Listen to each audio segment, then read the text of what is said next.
Hello दोस्तों, मैं आज रीजनिंग का एक और इम्पोर्टेंट और बहुत इंटरेस्टिंग टॉपिक कोड लैंग्वेज या लैंग्वेज कोड पर बेस्ड जो क्वेश्चंस आते हैं वो लेकर आया हूं। इसमें क्या होता है कि एक कोड लैंग्वेज में एक कोड दिया हुआ है और उसको मनी को इस तरह से लिखा गया है उस लैंग्वेज में, तो पूछा है तो उसी लैंग्वेज में इस कोड में को का जो मीनिंग होगा वो इन चारों ऑप्शंस में से क्या होगा। तो आपको एक की वर्ड याद रखना है और वो की वर्ड है आपका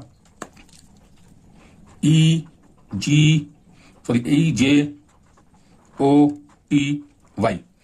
ठीक है, EJOTY, HOT, यानी ये आपका एक फॉर्मूला समझ लीजिए इसको। हमारे 26 अल्फाबेट्स होते हैं, तो E 5वें नंबर पे आता है, जे आपका आता है 10th नंबर पे प्लेस पे, O आता है 15th प्लेस पे अगर हम लेफ्ट टू राइट फ्रॉम ए से चल रहे हैं टू जेड की तरफ, T आता है आपका 20th प्लेस और Y आता है आपका 25 प्लेस पे। ये फॉर्मूला आपको रफली हेल्प करेगा इजीली कैलकुलेट करने के लिए प्लेस वैल्यू, प्लेस को अल्फाबेट के। तो जैसे इसने कहा है HJIZT, ठीक है,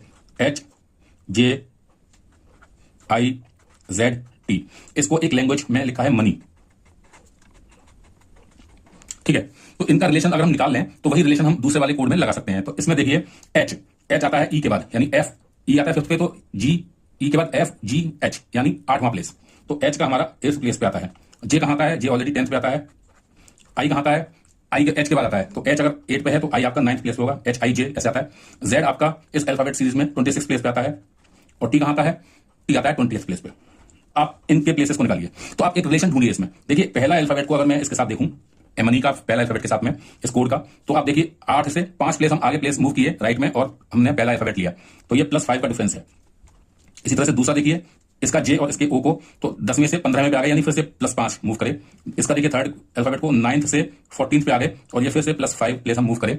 इसी तरह से हम देख रहे हैं कि हम कोड लैंग्वेज का जो अल्फाबेट है उसके कॉरस्पॉन्डिंग प्लेस में जो अल्फाबेट दिया हुआ है हमारे आंसर में, उसके साथ हम 5th प्लेस पे, मतलब 5 प्लेस आगे कर रहे हैं। अब देखिए जैसे ये बड़ा इंटरेस्टिंग है, Z 26 प्लेस पर है, तो Z के बाद तो अल्फाबेट खत्म हो जाते हैं, यानी हम फिर से रिस्टार्ट करते हैं ए से, तो इसलिए ए से स्टार्ट करेंगे तो E 5th प्लेस पे आता है। ठीक है, तो ये 5th प्लेस हमने इसलिए इसका लिखा है और T 20th से इस आंसर ऑप्शन में फिर 5 प्लेस मूव करके 25th प्लेस पे आ गए। तो हमने देखा कि अगर हम कोड लैंग्वेज के हर अल्फाबेट को उसके कॉरस्पॉन्डिंग अल्फाबेट के साथ में 5 प्लेस मूव कर दें तो वो हमारा आंसर होता है। तो इस तरह से ये जो है NOVGZ, इसको हम इसी तरह इसी रूल को फॉलो करेंगे और हमारा जो आंसर आएगा वो क्या आएगा, जैसे NOVGZ, तो इसके कॉरस्पॉन्डिंग में 1 2 3 4 5 अल्फाबेट कौन से होंगे?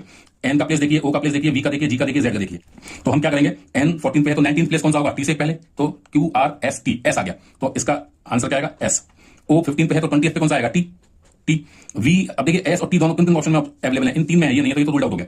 अब V को देखिए, V आपका क्या आता है? T के बाद QRST UV, यानी 22nd पे, तो 27th पे कौन सा आएगा? 26 पे तो खत्म हो जाती है, तो 27th अगला प्लेस कौन सा होगा, यानी स्टार्ट से लेंगे तो A, तो STA, ये ध्यान रखिएगा। तो STA किस में आ रहा है? केवल इसी में आ रहा है और किसी में नहीं आ रहा है, इन दोनों में से किसी में नहीं आ रहा, तो हमारा करेक्ट आंसर ये है।